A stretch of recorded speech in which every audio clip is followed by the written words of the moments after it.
Good morning. Good morning. Good morning. Thank you. Please.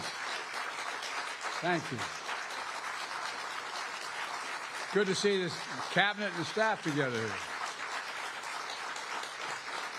Thank you.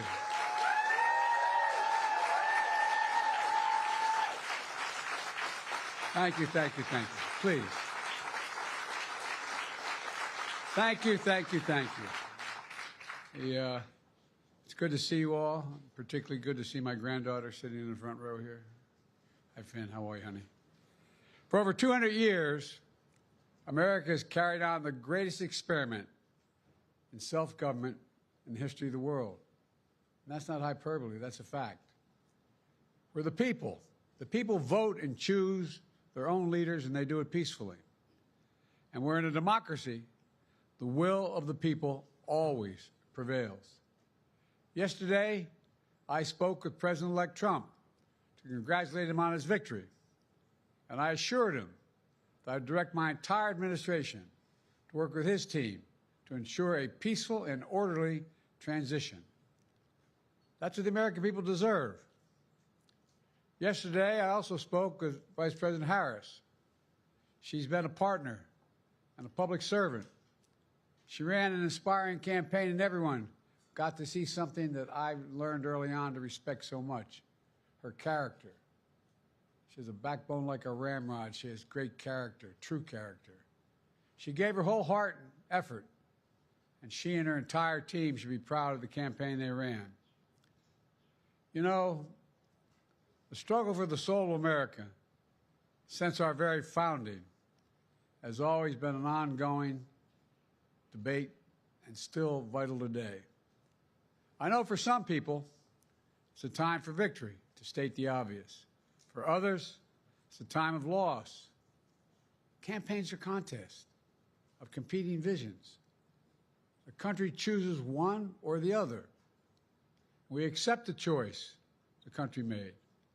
I've said many times, you can't love your country only when you win. You can't love your neighbor only when you agree. Something that I hope we can do, no matter who you voted for, is see each other not as adversaries, but as fellow Americans.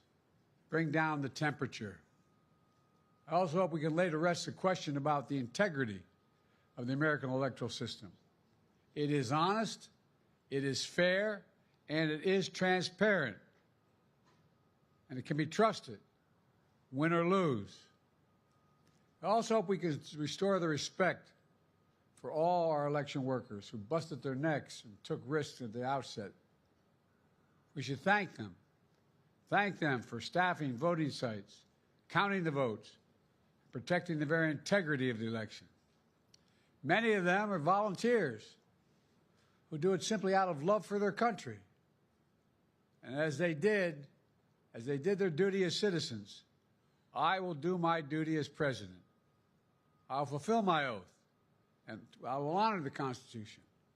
On January 20th, we'll have a peaceful transfer of power here in America.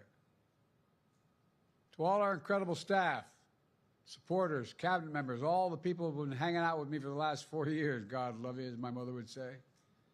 Thank you so much. You put so much into the past 4 years. I know it's a difficult time.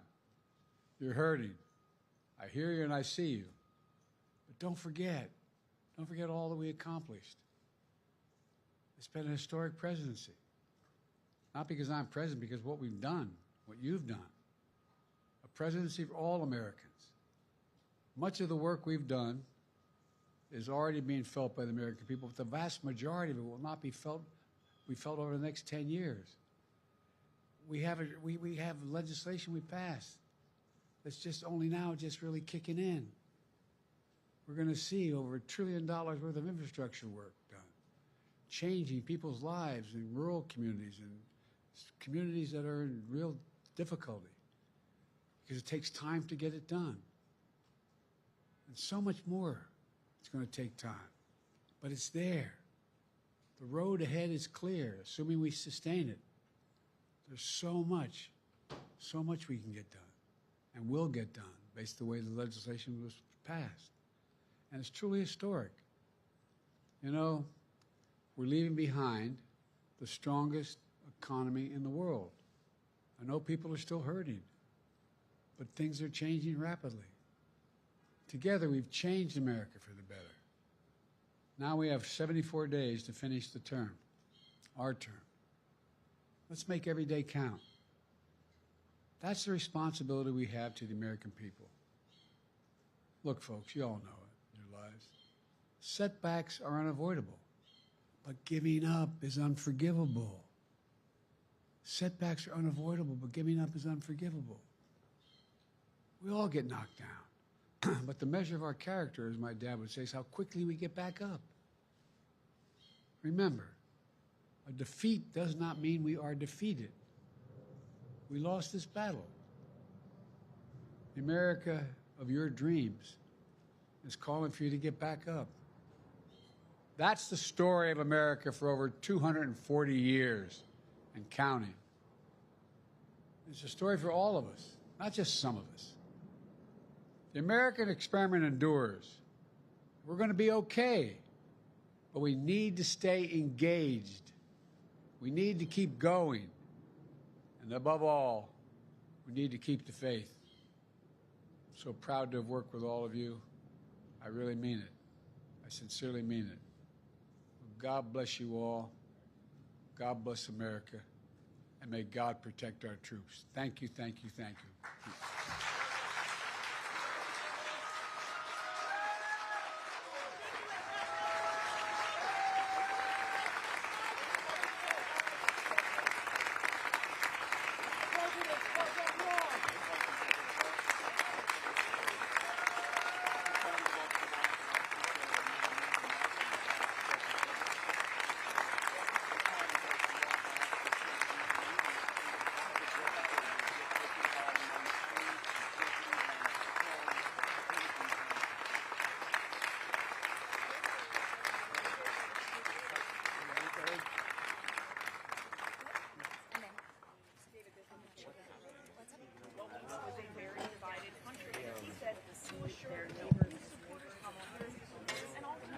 And had talked about his desire for